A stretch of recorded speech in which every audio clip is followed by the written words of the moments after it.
You ready, Scott? Hello, everybody. We're turning it over to Scott. All right. Thank you very much, James. Well, good afternoon, everybody. Welcome to the legendary Kiwanis Club of Easton's Wednesday, April the 16th meeting. Thank you for all being here. Unfortunately, I'm not in the room, as you know, with you today, but it's great to be able to zoom in through our technological capabilities of Mr. Bill Walters there. He takes care of all these things for us. So welcome to what should be a great meeting today. And we're certainly happy to have a room full of not only members, but guests.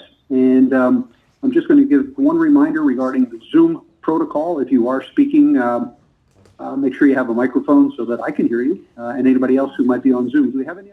I pledge allegiance To the flag of the United States of America and to the republic for which it stands, one nation, under God, indivisible, with liberty and justice for all. God bless America, and that I love. Stand beside her and guide her through the night with the light from above. From the mountains to the prairies, to the oceans white with foam. God bless America, my home, sweet home. God bless America, my home, sweet home. That was probably the best rendition we've ever had at a club. Really, actually, for those of you who don't know, our club is 107 years old, I think, and we were known many, many years ago as the singing club. A little bit of inspiration. We normally kick the meeting off with hopefully something would be inspiring, and I don't know, and Dr. Bailey, this is probably in honor of you and a lot of folks in your school system. Today is National Librarian Day. So I thought that was pretty inspirational. Just a little bit about National Librarian Day. National Librarian Day today is a chance to be thankful for all the knowledge that librarians possess. They think of them as book slingers who spend all day categorizing and reshelving, but librarians play a much more important role. From children's story time to literacy classes, libraries offer a wealth of free public resources. Trained in library science, professional librarians work with complex cataloging systems to organize books, make purchasing decisions for their library, partner with local schools and universities, and organize events and programming, in addition to teaching classes and certainly much more. Their role is constantly evolving to adapt to new technologies and social needs. Celebrate National Librarian Day by saying thanks to the awesome librarians that are always on hand to help you.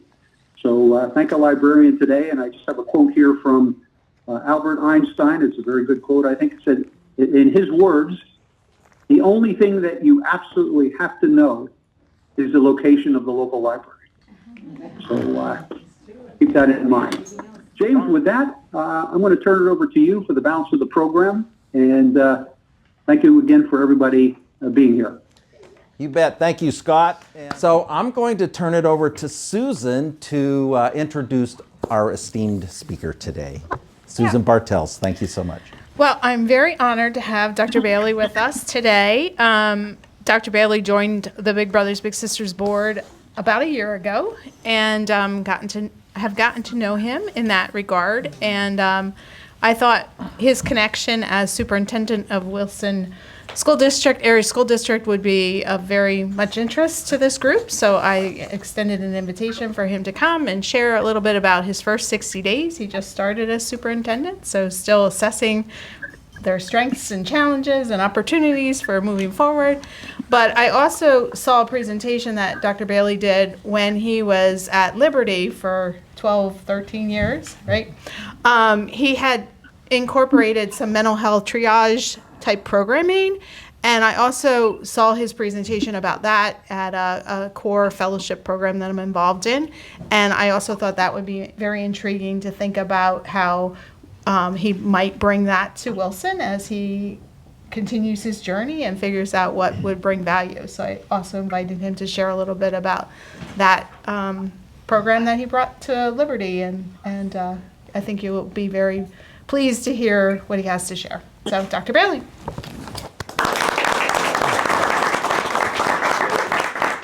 All right. Well, hello, and thank you for the invitation to be here with you today. It is always a pleasure to get to meet people from the community, and more specifically, some of our Wilson alumni. So that's awesome, definitely. So as you heard, I am the new superintendent here in Wilson, and long journey to get to this point, at least relative to me.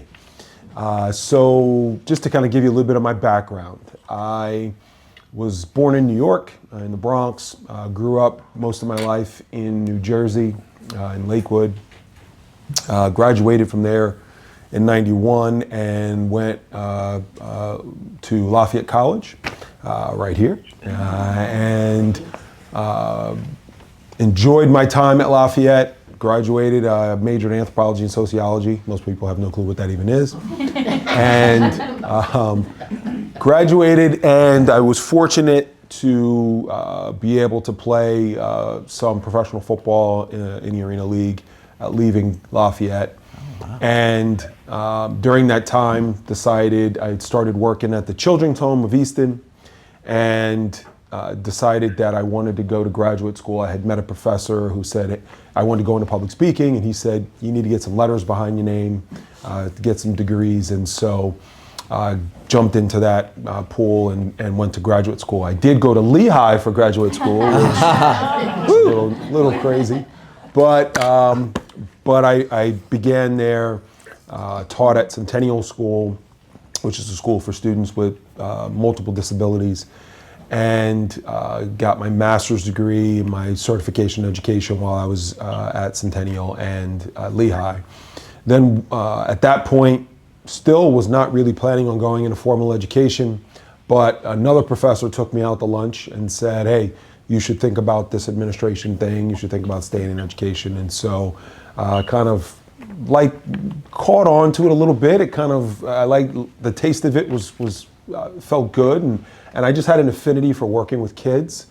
And so at that point, I made the decision to stay at Lehigh for another year, get my principalship certification, which is kind of like another master's degree. And then from there, went to Freedom High School, taught for 2 years in an emotional support program as I was finishing my certification, and then applied for a position at Parkland High School as an assistant principal. Got the job there.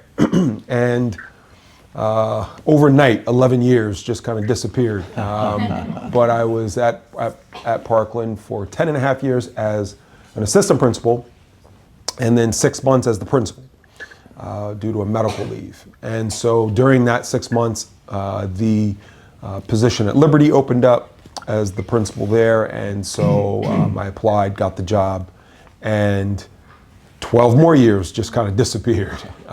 So I was the principal at Liberty for 12 and a half years, and at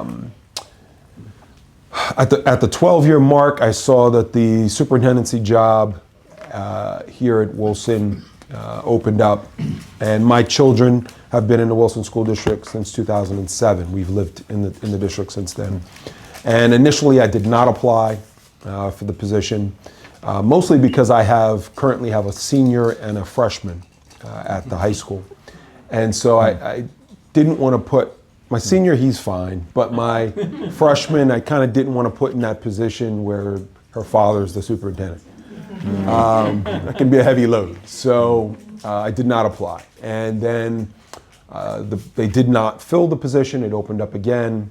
And at that point, my wife kind of said, hey, you should really think about this. So I sat down with my daughter, had a conversation, and said, hey, what do you think? How do you feel about that? And she was like, apply. Like, what are you doing? Apply. So I was like, okay, gave me permission. I don't think she knew what she was asking for, but I did, and very fortunate to be named the superintendent. So I've been in the position about 2 months now, and really have spent all of my time doing what I'm doing right now, just talking to people, really doing more listening than anything else. So I have sat down with every single administrator, most of the support people. I have spent my time talking with groups of teachers, with individual board members, with community members, chief of police. So, I mean, you name it, that's kind of, I've literally just sat down and asked questions and tried to learn as much as I can. I recognize that as a parent in the district, I have a very narrow perspective on what the inner workings are, where the struggles and strengths are, and so I needed to spend a lot of time talking with people who are proximate, and I say that in that I'm a believer that unfortunately we often have leaders who make decisions and try to solve problems without being proximate to the problems they're trying to solve, and as a result they end up solving problems that either don't exist or are not really problems for the people who are in them. And so you either have to get proximate or talk to the people who are proximate. And so that's really what I've done. And in that time period, I've learned a lot in this past 2 months. I've learned a lot about the Wilson community. I've learned a lot about how much people in this community really love and care for their schools, and as well as how much our students love and care for their schools. And believe it or not, that's not the case everywhere. And so it's been a really informative 2 months. During that time period, I see a lot of strengths in the Wilson School District, from the strengths of our students and their academic abilities, from the dedication of our teachers and our support staff who go above and beyond on a daily basis to make sure our kids are cared for. As well as our parents who truly are a supportive community around the schools. So a lot of really, really positive strengths that I hope that we capitalize on in the next decade.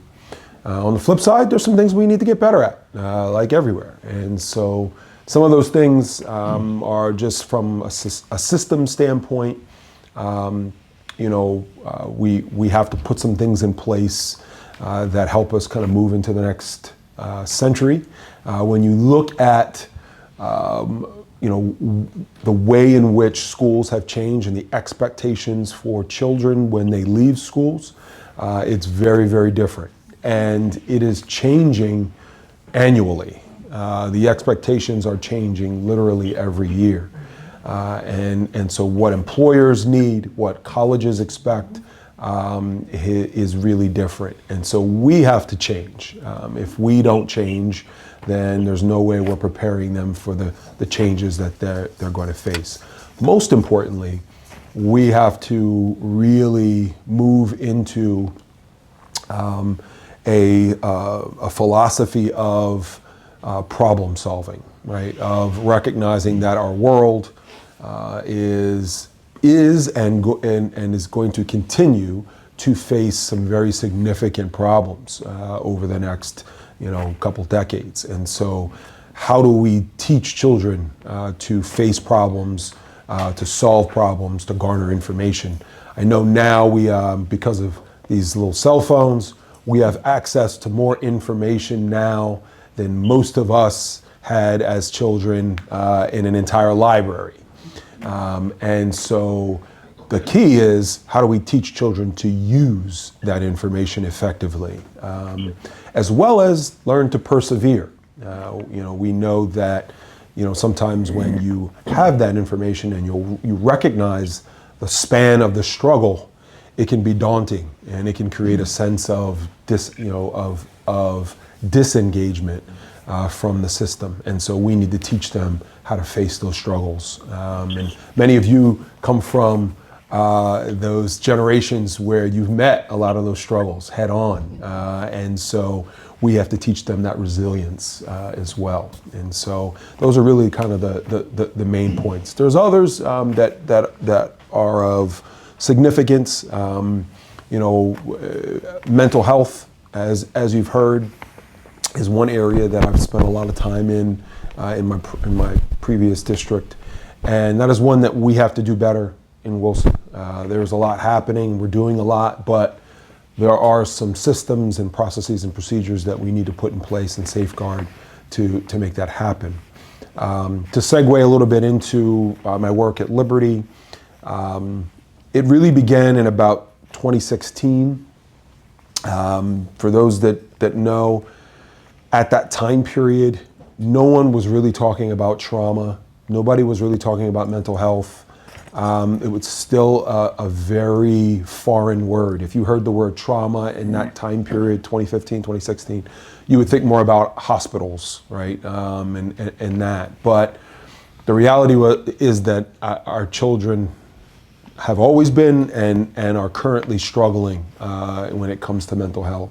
And so during that time period, we recognized as a school, Liberty, for those that don't know, very, very large school, 2,800 kids. I have more kids at Liberty than I have in the whole district of Wilson. And a lot of struggles. And so at that time as a school, we were trying a lot of different things, recognized that we just weren't seeing the progress that we wanted to see. And so made a decision that we needed to do some things differently. And so we started really kind of breaking down and looking at what was happening in the lives of our children. One of the things we did was we surveyed our students, the entire student body, and asked them all kinds of questions about what they faced, what they experienced, what they experienced as an individual, and what they saw in their city, in their town. And so what they kicked back to us was a lot.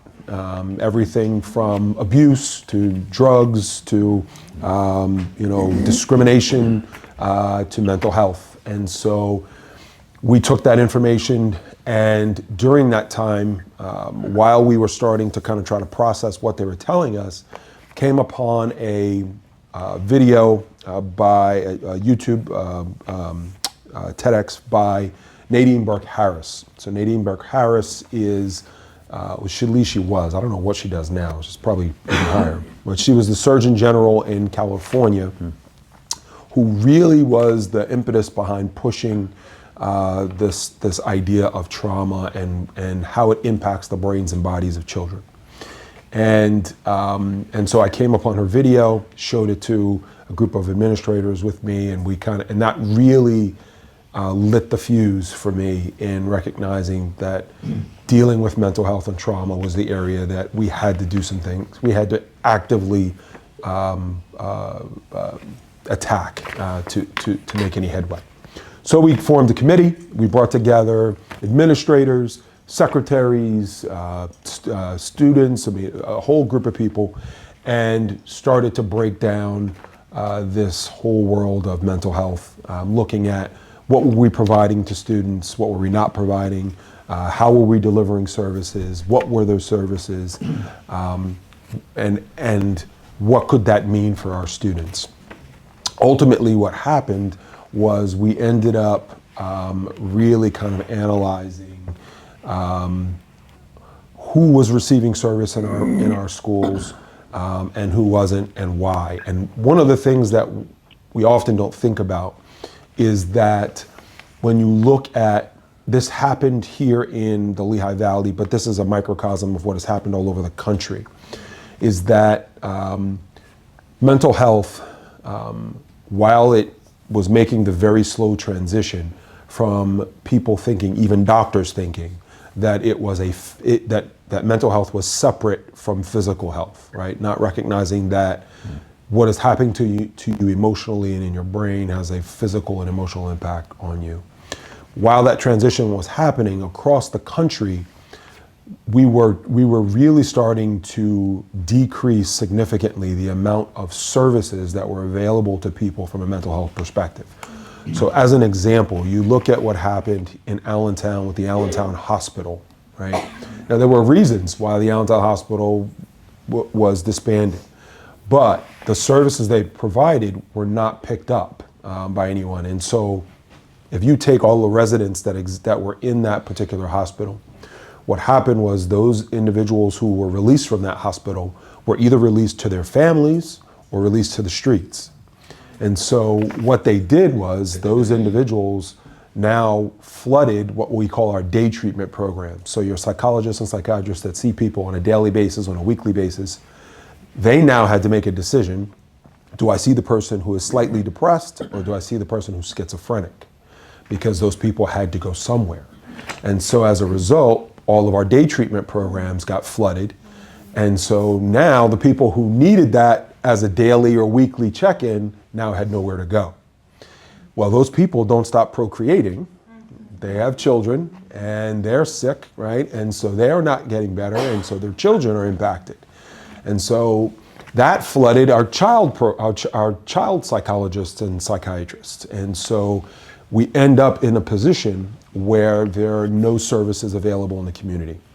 Example, case in point, as a principal, I'd have a parent who we'd send a kid to the hospital for an acute mental health issue. They go to the hospital, they get checked, the doctors check them out, basically say, hey, you're not homicidal, you're not suicidal at this current moment, you gotta go home. Parent would come to us and say, as the school, well, you're right, we just sent them out yesterday, they're back the next day, what services you had and what can we do? Right? And so we'd say, well, what did the hospital say? And the hospital would say, well, you got about a 6-month wait. So this kid who's in acute, mental health situation now has no services. So we decided if we're going to do anything about this, we have to create services within the schools. There's no other way to do this. And so at that point, we started to really analyze what are the services we provide. We made some decisions. And I personally, lovingly beat up our superintendent on a daily basis that we need to do something. We have to do something. We need services. In 2015 at Liberty High School with 2,800 kids, I had no social workers. I had no therapists. The only programs we had were services that we brought in, right, to the building. By just after the pandemic, we had a fully functioning wellness center with 4 therapists. We had an occupational therapy program that provided support for students. We had mindfulness training for every single student in the building. And so every freshman, their freshman year would get mindfulness training. We had a psychiatric program for any of our students who needed med management. And they could get that service at Liberty. And we had a peace room that was a dedicated space in our wellness center to provide supports for students. We were so fortunate because we established that. We started doing that work just before the pandemic, and we had it established and ready to go when our kids came back. Well, if you know anything about the mental health conditions of students when we returned from the pandemic, it was flooded before we opened the doors. And so I said to my colleagues, my fellow principals around the Valley, I don't know what you did. I don't know how you survived and helped kids without a wellness center in your schools. And if you look around the Valley, around the state, very few high schools have fully functioning wellness centers within their doors. It is an absolute necessity. It is, when you think about how children get services, one of the biggest challenges to students getting services is the ability to get to those services. So very often, their parents are working, their parents can't transport them, they don't have access to transportation, they can't make their appointments, they end up getting removed from services that way. So for us, we brought services into the building. So that means their service provider is there. If they have an issue at school, they can come out of class and see their therapist. The therapist can call them out of class and see them and work with them. And so we really dedicated the time and space to that.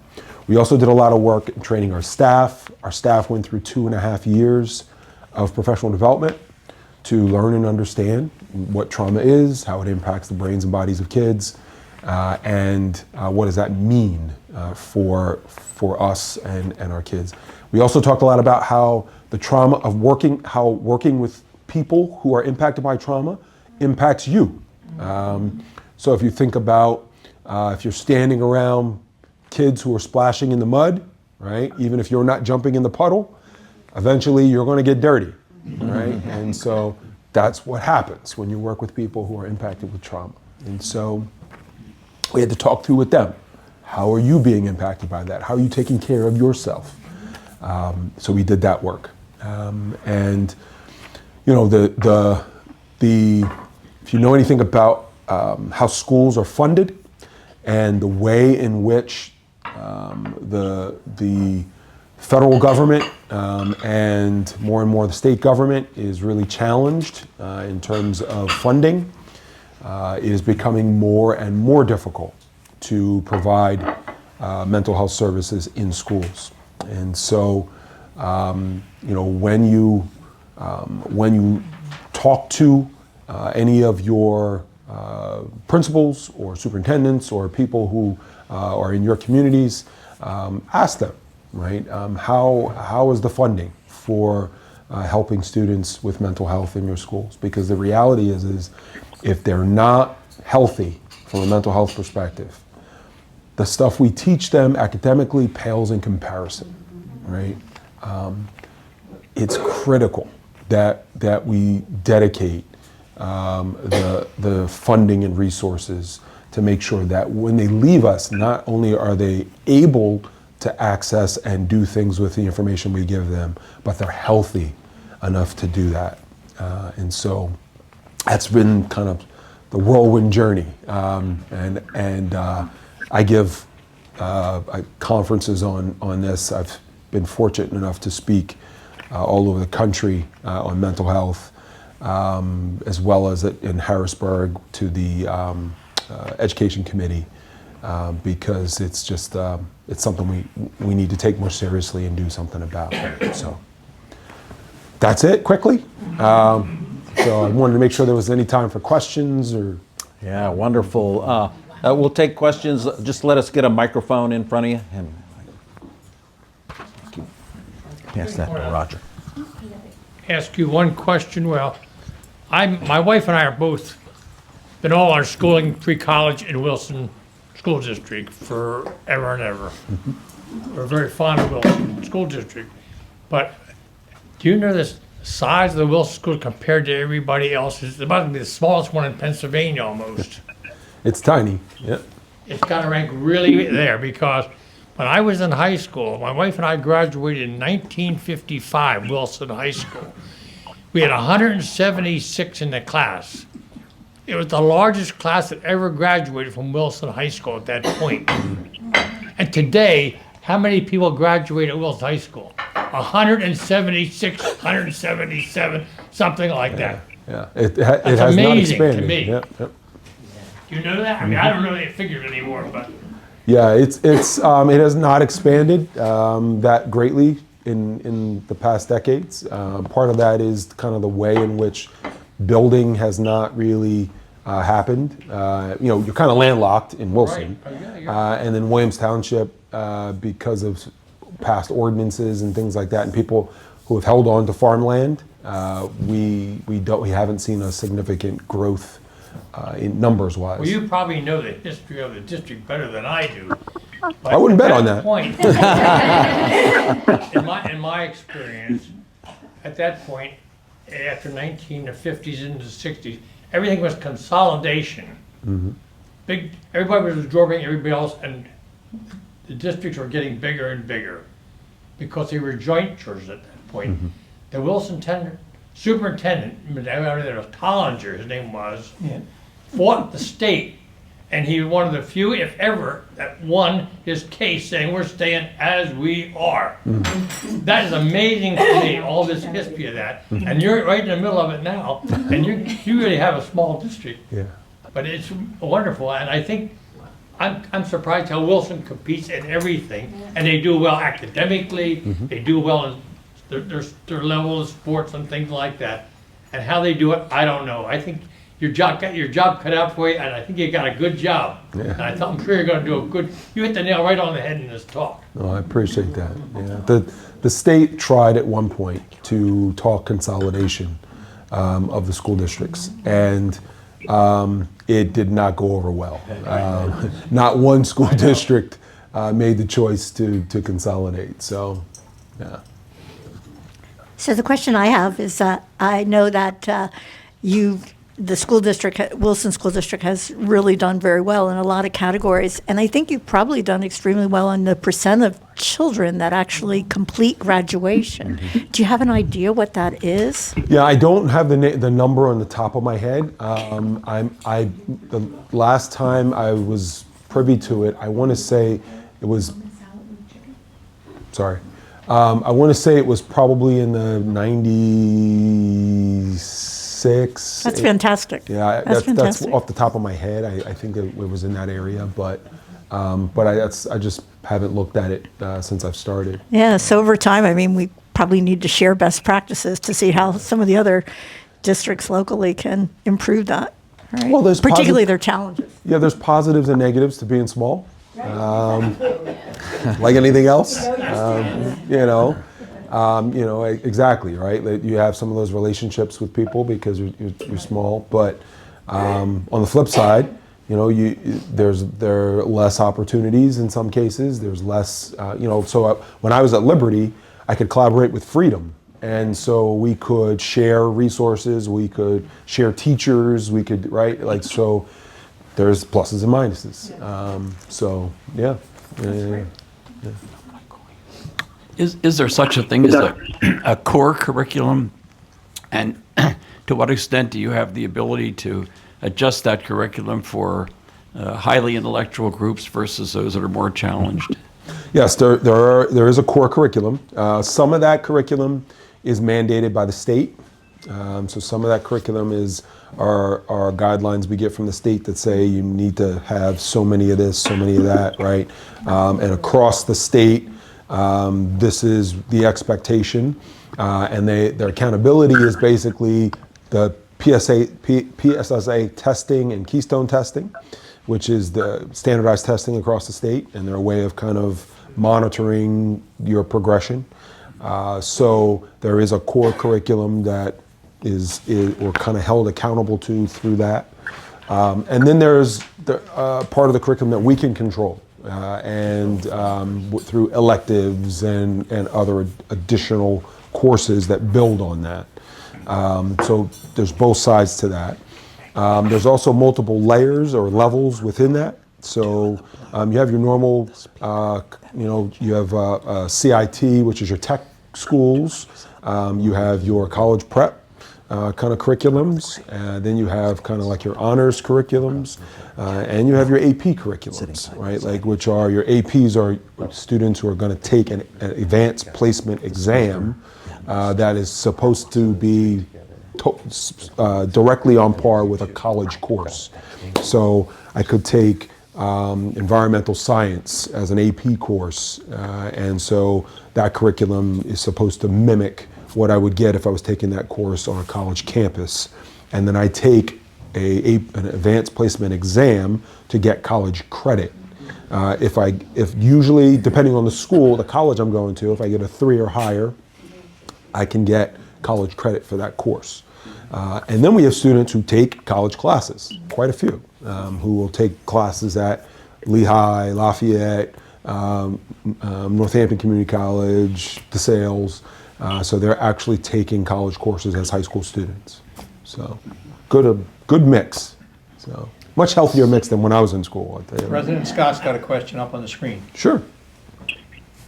Oh, Dr. Bailey, well, I have a question, but before I do that, I want to pass a hello along. My wife, Judy Fisher, had both of your children in her Williams Elementary School class. Can't remember whether it was. You tell her I apologize. Grade, I'm sorry. She's never been the same after that. But no, I just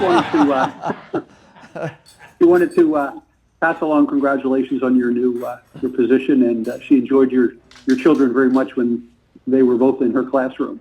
So my question is, So 60 days under your belt as far as superintendent of the school. You got what, maybe another 60 to go or so before the end of the school year? Maybe not even that many. So what do you hope to accomplish? I mean, if you look at what you did at Liberty and what you had done at Parkland, and now you're basically starting over, what's the win for you by the end of this school year? So what I've really spent time on over the past 60 and my plan before the end of the school year is to have what I'm terming a complete district systems assessment done. And that is looking at all of the different major components of our school district and assessing the health of those systems. It could be IT, it could be our mental health programming, our special ed programming, our ESOL programming. It is looking at our curriculum development alignment, right? All of these different systems to say what's the health of those systems and what do we need to do moving forward based on the health of those systems. That is huge. People don't necessarily realize how many different components it takes for a school district to run. But we're at that point where we need to have a healthy assessment of, and at this point, I can be objective because I'm new. None of it is mine, right? Like I didn't create any of it. And so this is the time to really do that. Once I start creating systems and I'm in it, now it's much harder to have that objective viewpoint. And so that's really the focus. If I, by June, can sit back and say, okay, we've assessed all of these different components and this is the health of them, that's a huge win. The other is looking at our capital projects. So right now, I've basically gone through with our building supervisor to look at every system in all of our buildings. So we have basically 6 buildings. And so going through and looking at every furnace, every water heater, every one of those systems, and then mapping out what is the replacement cycles for all of the major systems in every one of our buildings. It may sound mundane to some people, but the reality is that unfortunately in schools, because we've had to be very frugal, we hold on to systems longer than we should. So just as an example, right? Someone might say, a taxpayer might say, well, yeah, that furnace is 20 years old, but it's still running, so let it run. But the reality is come February, that furnace could die. And if it does, I can't open school. So, and now to get someone in to replace that furnace, literally as an emergency, is going to cost us double what it would have costed us to get it done in a cycle. And so what we're doing is kind of saying, right, what's the cycle for replacement for major systems in every building? And then start to hold to that cycle based on our budgets and those things. So I just want to see if you have a comment about some history, since you were with the Bethlehem School District for a while. I started at Wilson High in 1957. The eastern half of Bethlehem Township came to Wilson before Freedom was built. Oh, From the Keystone Pub east wow, went to Wilson High School. that's When interesting. Freedom was built, of course, then they went to Freedom. That is very interesting. I'm also putting a plug in for Charlie Adams, who's a member of our Kiwanis Club, who I thought was going to be here because you need new radios in your buses, and he's got a plan for your radios, and you want to look at his information when he sends it to you. Okay, will do. Last question there, Skip. Doctor, 2 questions actually. I know a number of school districts send students to CIT. Does Wilson? Yes. Second question is, having sent our 2 sons and so far 3 grandchildren through the Easton School District, the middle school was always the problem child because of age and hormones and everything else. Does Wilson have a middle school, and do you experience the same kind of issues as the Eastern School District? So Wilson has 3 elementaries. So we have Avona, we have the Borough, and then we have Williams Township.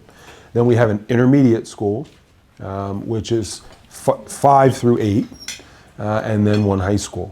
And so that's kind of the setup of it. And of all of our levels, middle school is, probably the most challenging level. It was the same way in Bethlehem. And I think there's a lot to that, right? I think it's difficult for children because they're trying to make the transition to I'm no longer a little kid, so what does that mean? And right, how do I navigate that? And as you mentioned, the hormones start to kick up, and they're kicking up for some kids and not others. And so, right, how do I navigate that? It's difficult. And so you have the transition in, then you have the transition out, right? So you have the 8th graders who are now getting ready to be high school students. And so they're trying to figure out, how do I, what's going to happen when I'm going from being the big fish in the little pond to now being the little fish again, right? And so how does that work? And then your staff in the intermediate, they're trying to kind of navigate, okay, is this kid a little kid now, or is he actually not? Is he, right? Like who, and how am I going to prepare them to deal with the challenge of high school? And so it's a lot of receiving and passing on that I think is difficult for a lot of people. And if I'm being frank, I don't think that nationally we do a good job from a resource perspective at the intermediate level. I think they need more resources, they need more people. It's even more relationship heavy at the intermediate level than I think we give it credit for.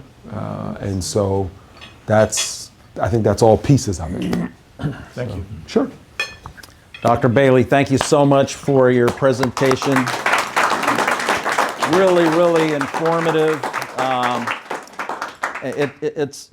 It's so wonderful to hear someone of your gravitas working on the problem of mental health that we have in our society, trying to get ahead of it. Because you really got to nip it in the bud, if you will. Otherwise, it blossoms into Absolutely.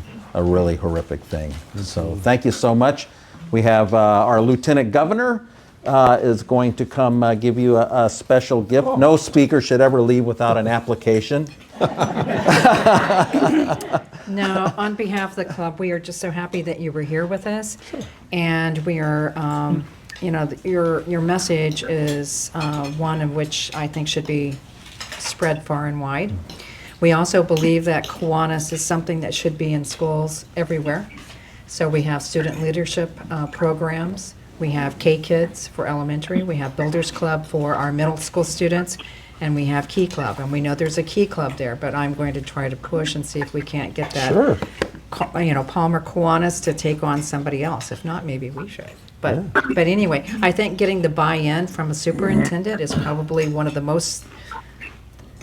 things that Kiwanis hasn't done as well as what we could have, because when you get buy-in and you get community, then you see what you can do together. Definitely. And building those leadership skills are so important. So, and thank you for doing that. Absolutely. And we invite you. You can always come to be a member here. We would love to have you. We'd love to have your energy. I appreciate it. All right. Thank you so Awesome. much. We Thank appreciate you. you so much. Thank you. Thank you, everyone. Thank you so much. I'm going to sneak out Thank you because I got to so get much. back to the high school for an event. Goodness.